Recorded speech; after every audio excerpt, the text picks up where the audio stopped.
देखें कितने लोग ऐसे होंगे, अल्लाह ताला हमें इस शकावत से बचाए कि रमज़ान के 2 अशरे गुजर गए होंगे लेकिन उनकी आंख से कोई आंसू नहीं गिरा होगा।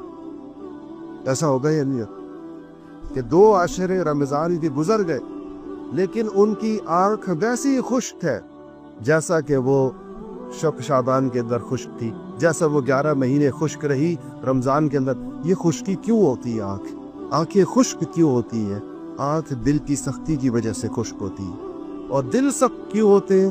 दिल गुनाहों की वजह से सख्त होता है। गुनाह दिल को सख्त करता है और सख्त दिल आंखों को खुश्क कर देता है, वो आंख को रोने नहीं देता। जब इंसान गुनाह छोड़ता है तो सबसे पहला असर उसके दिल पर पड़ता है कि अल्लाह उसके दिल को नरम फरमा लेते हैं। फिर नरम दिल की जो आदत होती है वो अपने गुनाहों की वजह से, अपनी गलतियों की वजह से, अपनी मासियतों की वजह से, अल्लाह ताला के इनामात और अल्लाह के एहसानात को याद कर करके वो आँख बहती।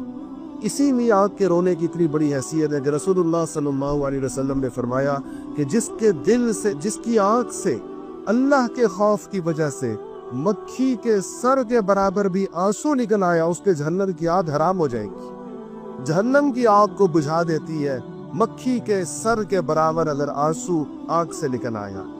और ये इंसान क़यामत के दिन इतना रोएगा, इतना रोएगा, इतना रोएगा कि अपने पसीने के अंदर डूब जाएगा, मगर वो रोना इसके काम नहीं आएगा। काम का रोना तो इस दुनिया का रोना है, चाहे वो एक कतरा पानी का क्यों ना हो जो आँख से निकल आए। तो अगर आँख ना रो रही हो और रमज़ान गुजर रहा हो तो ये कोई मामूली बात नहीं है, फिक्रमंद होने की बात है, बहुत ज़्यादा फिक्रमंद। समझ जाए इंसान कि मेरा दिल स्याह हो चुका है, मेरा दिल सख्त हो चुका है, इसके अंदर अब खैर की बात और नरमी की बात और रहमत की बात और अल्लाह ताला की अता और बख्शिश का महीना, ये चीज़ें इस पर असरअंदाज नहीं होती है। असर लेने के लिए एक नरमी चाहिए, सख्त चीज़ पर तो कोई चीज़ असरअंदाज नहीं होती, नरम चीज़ पर चीज़ें असरअंदाज होती है। इसलिए अगर ऐसे सारे मुझ समेत ऐसे सारे दोस्तों को अपनी फिक्र करने की ज़रूरत है और उसके लिए हमें आखिरी अशरे को ख़ास तौर पर वसूल करने की ज़रूरत है। कहीं ऐसा ना हो कि ये भी गुजर जाए और फिर हम उन लोगों में, जिस तरह रमज़ान की बहुत बड़ी